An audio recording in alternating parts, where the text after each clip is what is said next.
पाकिस्तानियों बाज आ जाओ, अपने और अपने दूसरे पाकिस्तानी भाइयों के रिस्क के दुश्मन मत बनो।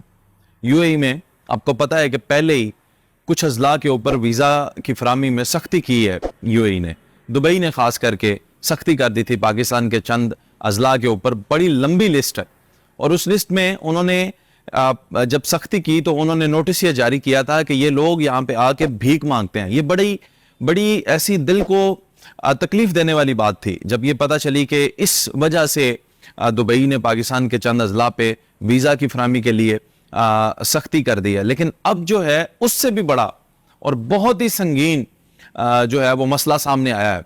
वो मसला ये सामने आया है कि पाकिस्तानियों की एक बड़ी तादाद जो दुबई में जाते हैं वो वहाँ से दुबई के बैंकों से कर्जा लेते हैं और फिर कर्जा लेकर पाकिस्तान वापस लौट जाते हैं और वहाँ पे वो डिफॉल्टर हो जाते हैं, और उनके लिए सारी ज़िंदगी के लिए यूएई में फिर पाबंदी लग जाती है, यानी वो फिर दुबई भी नहीं जा सकते, कतर नहीं जा सकते। लेकिन उन्हें क्या फ़र्क पड़ता है, वो तो पाकिस्तान आ जाते हैं और पैसे 50 से 60 लाख रुपए, ये वो अमाउंट है जो ये कर्ज अप्लाई करते हैं, कर्ज लेते हैं बैंकों से, और कर्ज लेने के बाद पाकिस्तान वापस भाग जाते हैं, और इस तरह से नाम बदनाम होता है पाकिस्तान का। अब यहाँ पे देखना यह है कि ना सिर्फ ये 50 से 60 लाख रुपए की रकम है, बल्कि जो पुराने मुकीम है दुबई में, अगर वो अप्लाई करते हैं तो 1 से 1.5 करोड़ रुपया ले लेते हैं, और फिर इतनी रकम लेकर वो वहां से दुबई से फरार इख्तियार कर लेते हैं, पाकिस्तान वापस आ जाते हैं। और फिर वहां पे होता क्या है कि पाकिस्तानियों के लिए सख्तियां जो हैं वो बढ़ती जाती हैं। आपको पता है कि इस वक्त पाकिस्तानी को दुबई के अंदर नौकरी ढूंढने में सबसे ज्यादा मुश्किल होती है। इंडियन लोग सबसे आगे हैं, सबसे मोस्ट प्रेफरेबल जो लोग हैं उनके लिए वो है इंडियन। वो क्या करते हैं कि एक अपना इंडियन वहां पे जहां पे लग जाता है, फिर 10 साल बाद वहां पे 10-20 इंडियन होते हैं, और फिर उन्हीं का कब्जा होता है उस इलाके पे, उस शॉप पे, उस बकाले पे, उसको जो भी आप कहें, सुपरमार्केट हो, जो भी हो, वहां पे वो आके पूरी की पूरी अपनी काबीना बुला लेते हैं, और फिर वहां पे वो धोखा फ्रॉड नहीं करते। लेकिन पाकिस्तानियों में से अफसोस के साथ ये कहना पड़ रहा है, आपने ये जो काम शुरू कर दिया, इस काम से कोई मुल्क की इज्जत नहीं होगी। अल्लाह जानता है आपका भी कुछ नहीं बनेगा। आज के दौर में आप 50-60 लाख रुपया लेकर अगर निकल भी जाते हैं और आप कहीं फरार इख्तियार कर भी लेते हैं तो आप क्या करेंगे? मकान भी नहीं बना सकेंगे, आप कुछ नहीं कर सकेंगे, 4 से 5 महीने आपका खर्चा नहीं चलेगा, और हराम से कहां किसी का कुछ बना है। जब आप हराम लेते हैं और फिर उसके बाद आपके मुल्क का जो नाम बदनाम होगा, और आप तो वापस आ गए, जो पीछे लोग जो जामिन होंगे आपके और जो लोग आपके साथ रहते होंगे, जब वो ट्रेस करेंगे उन लोगों पे जो सख्तियां आएंगी, उनका जिम्मेदार कौन है? अल्लाह का डर बाकी रह गया है या नहीं रह गया? आप ये बताएं कि अल्लाह ताला से आपको डर लगता है या नहीं लगता? कोई ऐसी जात पे आपको यकीन है जो मुनसफ है, जो आपको पकड़ सकती है? या आप लोग इतने जालिम हो गए हैं कि अब आप अपने रिस्क के तो दुश्मन हैं ही, अब आप दूसरों के रिस्क के भी दुश्मन बन गए हैं। याद रखिएगा, दुबई वो वाहिद मुल्क है जो पाकिस्तानियों के लिए एक रोजगार की जगह बनी हुई है। जहां पे आप जाते हैं तो पाकिस्तानियों को जल्द अज जल्द रोजगार मिल जाता है। हर बंदा पाकिस्तान में यूरोप अफोर्ड नहीं कर सकता, फिर इलीगल रास्ते इख्तियार करते हैं, फिर उनके लिए सख्तियां पैदा होती हैं, जाने जाती हैं।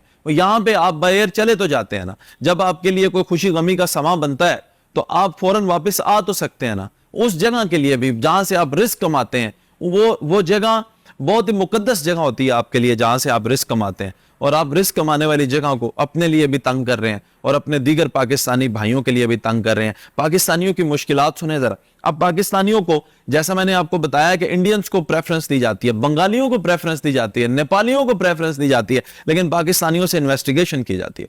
इनसे पूछा जाता है कहां से आए हैं, कौन है, कहां पे रहे हैं, आपका एक्सपीरियंस क्या है, पहले किस कंपनी में काम किया, फला फला फला, इतनी डिटेल्स बताने के बाद उनको नौकरी मिलती है। नौकरी भी उतने पैसों पे नहीं मिलती जितने पैसों पे इंडियंस को नौकरी मिलती। उसकी वजह यह है कि आपका यह रवैया, आपने पहले जो काम किया, वो जो लोग कह रहे हैं कि जी भीख मांगते हैं, ये तब तक तो मुझे बिल्कुल गलत लगता था जब तक मैंने अरब का विजिट नहीं किया, और मुझे लगता था ये बिल्कुल ही बकवास बात है, और मैंने यूएई को बड़ा क्रिटिसाइज भी किया इस बात पे कि आपने ये किस तरह बात कह दी पाकिस्तानियों के लिए। और फिर ऐसा हुआ कि मैं खुद उम्रा परफॉर्म करने के लिए जब गया, और एक पाकिस्तानी भाई थोड़े से मुझसे एज में ज्यादा थे, वो मेरे पास आके जब उन्होंने मुझे कहा कि मेरी मदद कर दे, मैंने यहां से वहां तक जाना है और मेरे साथ फैमिली है, तो मुझे वहां कानून का पता था कि फ्री बस जाती है।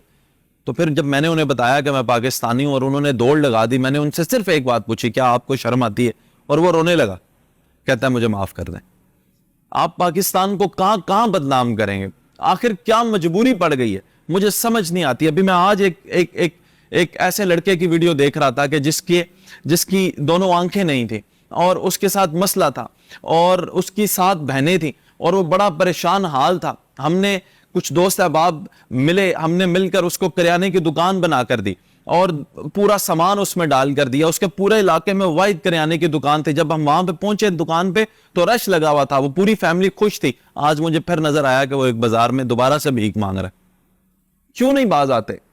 آپ لوگ کیا چاہتے ہیں کہ آپ کے ملک کا نام جو ہے وہ عالمی دنیا میں کہاں تک گر جائے؟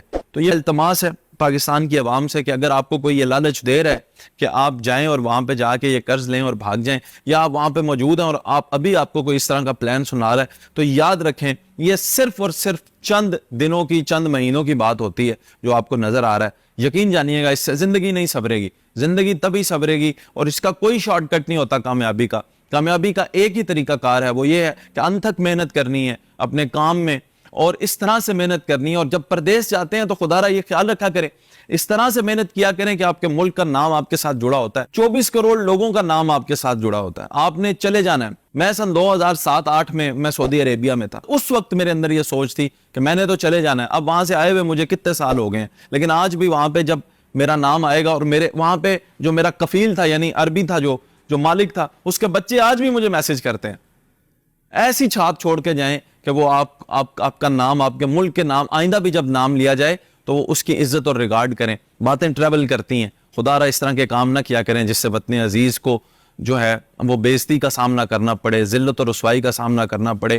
عوام کے لیے فخر بنے, اپنے والدین کے لیے باعث فخر بنے. اور یہ یاد رکھیں کہ ہم نہ صرف پاکستانی ہیں بلکہ مسلمان ہیں, اور ہمارا دین ہمیں یہ اجازت نہیں دیتا کہ ہم حرام کا لقمہ اپنے حلق سے نیچے اتاریں. ہم نے حلال رزق کمانا اور اسی کی ترغیب دینی ہے. اور یقین جانیے کہ یہ تھوڑا ہوتا ہے لیکن خدا کی قسم اسی سے گزارا ہوتا ہے. حرام آپ یہ 50-60 لاکھ کی جگہ 50-60 کروڑ لے کر چلے جائیں, آپ کی زندگی سے پریشانیاں یہ دور نہیں کر سکتا. آپ کے گھر میں یہ اولاد نہیں لے کر آ سکتا, آپ کے گھر میں یہ سکون نہیں لے کر آ سکتا. یہ لقمہ جو حرام کا یہ حلق سے نیچے اترتا ہے, اس کے بعد جو تبدیلیاں انسان میں آتی ہیں یہ آپ کی زندگی میں بدسکونی لے کر آئے گا. صرف اور صرف حلال رزق کمائیں اور اپنے وطن عزیز کا نام روشن کریں.